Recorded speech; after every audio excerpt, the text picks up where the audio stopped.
Use the force, Luke. So I really just wanted to pop up a video defining my motivation, really, quite simply. Someone made a comment saying they weren't really up for talking politics on a video I posted. Absolutely fine, you know, no dramas. But what it did was get me to thinking that maybe my motives aren't clear, and maybe I should just really make it clear by just sort of saying it, and you know, just making it clear, so there's no misunderstanding. I can't be called a this or a that or another, because I don't really want a label. I don't really want to create one for what I feel, and that's cool. But I can definitely define my motivation. So, you know, in as much of a nutshell as I can muster, you know, when I was a kid, I had troubles at school. This is not, let me start also, just to quickly chuck it out there. So what that just made me think is this. I saw a guy called Brian Rose. He does London Real. Awesome guy. I don't watch loads of his stuff, but he does some interviews with some interesting people that interest me, and that's shit hot. He runs an academy for like inspiring and helping people, which I think is awesome, you know. But what he did, because he's like literally under attack, he's being fucking banned, and you know, he likes to promote I don't know what you'd call it, because it basically, it's just not bowing to the victim mentality, you know, the like, oh, woe is me, poor me, you know. People will give you attention and sympathy, and it gets infectious, and some people can get caught on that. And the point he's driving home, which is something that I totally agree with, and I'm not just saying this because he has. You check my history, I'm a firm advocate of definitely not being a victim. Not that I say it as such, it's just something I'm not, and I don't promote. You know, I promote strength in mind, I promote awareness of self and of, you know, situation. I promote that type of thing, which doesn't promote a victim mentality, because if you think like that, and if you've got yourself into that way of being, you're not a victim. You know, I look at everything as a chance to learn, even if I'm fucking up, you know, by my standards, fucking up, not like, you know, society standards of what's right. You know, you're 40, John, you should have 2 children and be in a steady job for 15 years, go suck a dick. That's not what I'm talking about. So anyway, my motivation is quite deep rooted. You know, when I was a kid, I had loads of troubles at school, and it caused me a lot of issues. By the time I was 8 years old, like, my mum and dad split up when I was 4. You know, we've all got our issues. I'm not pleading again. That's why I just opened up with that not a victim thing, right? So, you know, it was harsh though. You know, you get emotionally affected by these things, and then it just sort of snowballed really for me from there, because school, you know, I was at the back end of infant school, and just school, isn't it? There's rules, and they don't really have much of a place for emotions, you know.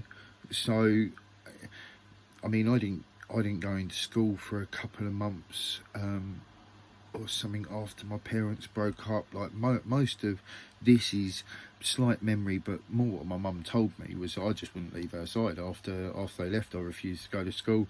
My sister went to school, but I stayed home for like a month or 2 or something, just like wouldn't leave my mum. Then I got an ear infection. I went back to school like for not long, but then got an ear infection and missed like 6 months school. I ended up held back a year, and that was just another thing that was just, and then, you know, kids are cruel, so I was fighting all the time because I don't take shit, and if I get picked on, I just give it. Simple as that. I don't stomach bullshit. So so that got me in a lot of trouble over my life, but it's the right thing to do. Stand up for yourself. I'm not saying if someone says, oh, you're a dickhead, smack them in the face. Not at all. And if someone tries to punch me, I mean, I learnt self-defense when I was younger. I can block a punch as well as I can deflect it and smack them in the head, so I don't need to hit someone. But the point is, doing what's right isn't always what's legal. So anyway, my motivation is deep, from personal childhood stuff to then growing up, By the time I was 15, I'd done all types of self-development, because when I was 8, my mum encouraged me to be internal and analytical and learn what she said to me was, I'm the only person that's truly going to know what's going on inside me, and for her to give me any help, I need to really figure that out and be able to tell her at 8. So by the time I was 10, I was getting pretty good at doing that.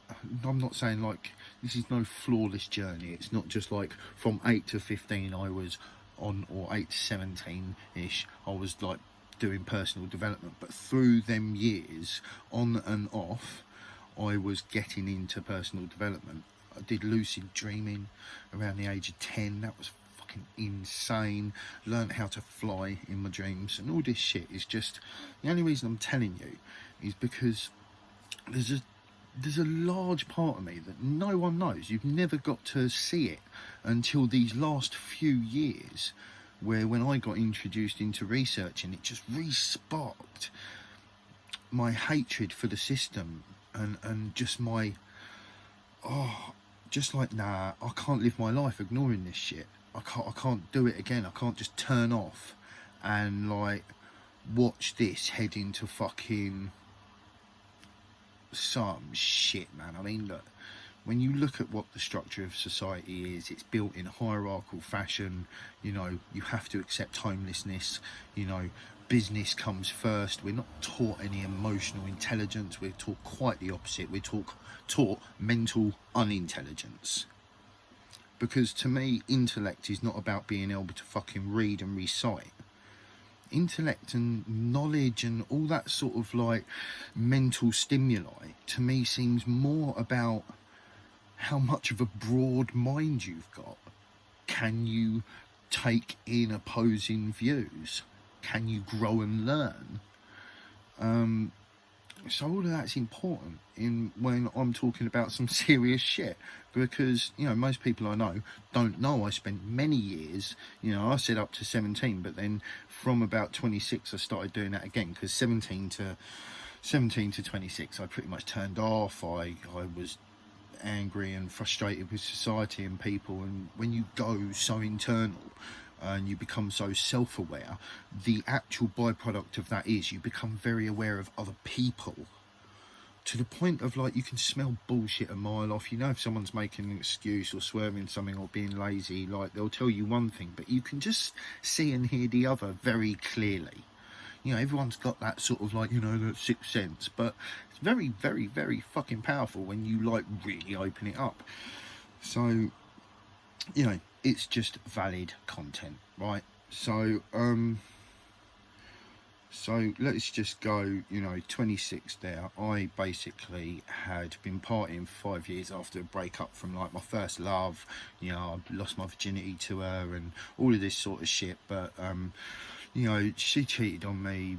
Shit happens. We tried to make it work out. It didn't work out, so whatever. But I'm seriously deeply emotional, and it took some getting over, but I didn't really get over it to start with. I just partied hard and did lots of drugs and shit, and that was the way that went. But so by the time I was 26, I was just like, I don't know what happened, man, but I was like, shit, I need to start checking myself again. I think I was hearing myself say shit just like, what the fuck are you saying, man? Like, you really don't feel like that. And so it really made me check myself, and I was like, oh fuck, I've been slipping. So I really delved in and started personal building again, personal development, checking myself, re-going in deep, seeing what bad habits I'd picked up again mentally and all sorts, emotionally, all sorts. So delved into that, and then by the time I was 32, quite a few years after doing that, and a mate of mine turns up at a mutual friend's house, really got something to say. He's got his videos he wants us to watch, and he's really off on one. Long story short is that kick-started me doing research into, to start with, I'd say conspiracy theory stuff, but once you dig, you realise there's a load of bullshit and there's a fucking load of truth as well. It's pretty much equal measure, right? But that was hard, because the truth is hard to hear when it's not nice, and the bullshit is just frustrating, because you're like, so many serious things in the world we could focus on, and you want to just fucking chat bullshit about the earth being flat or something. It's just not. So then I got like, again, I was like, no, this just isn't. I just got to a point where I was like, I just need raw information, and I need to find out exactly what the system is we're living in. I want to find out how the law's set up. I want to know how government's working. What the fuck is the House of Lords really? What is the House of Commons? Why are they there, and how do they get there? And I had all these questions, so I went and got them answered. And I just got really into just gaining some knowledge, you know, from mainstream academia and from slightly on the fringes. But, you know, when I talk about the fringes, you've got to think that things like, oh,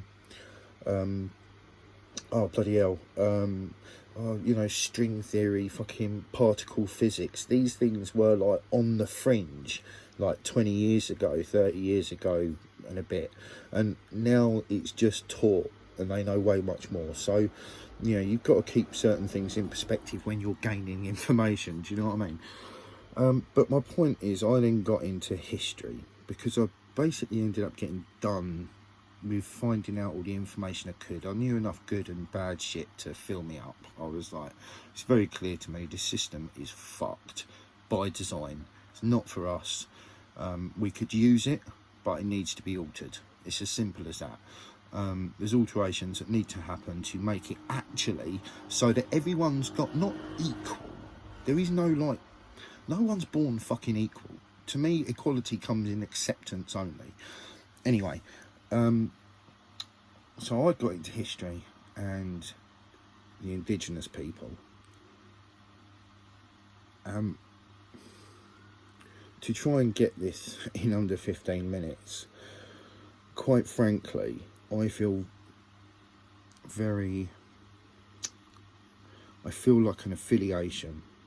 It's like part of my soul was around when whatever this force was that came onto this planet and started attacking the indigenous people and civilizing them, right? There was a whole another world going on. There was a lot of international trade. There was a lot of difference and a lot of different people living on different continents. This is proven. Well, I'm just talking about history. So, but I've looked at a lot of history over thousands of years, and it just seems to me, doesn't really matter what that seems to me. What matters is my heart and my soul cries regularly, and part of that is attached to the ripping of free life and it in being indoctrinated into this fake democracy that really is just some globalist, elitist fucking farm. But that would be a bit heavy to say. So, quite frankly, my dear, my motivation is deep. It's very deep.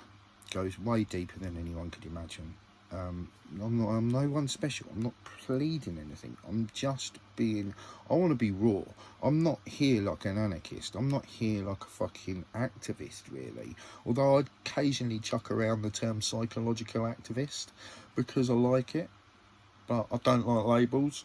It's conflicting, but I'll find a balance in the middle somewhere, you know.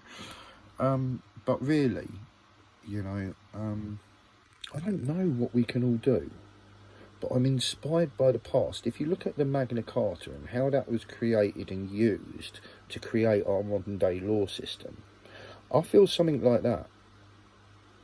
I'm really on the fence on what can and cannot happen due to my awareness of how fucking powerful and shit some people in the world are. And, you know, they're the ones attached to the control system. So, you know, maybe I might get killed before I see anything good happen. Maybe we'll all make such a fuss that something good happens. And that, to me, seems like a fucking good way to end it. Do you know what I'm saying? I'm like, we can achieve so much. Look at what people like Richard Branson and greedy, money-hungry people achieve. What if we're greedy and hungry for love and equality? Peace.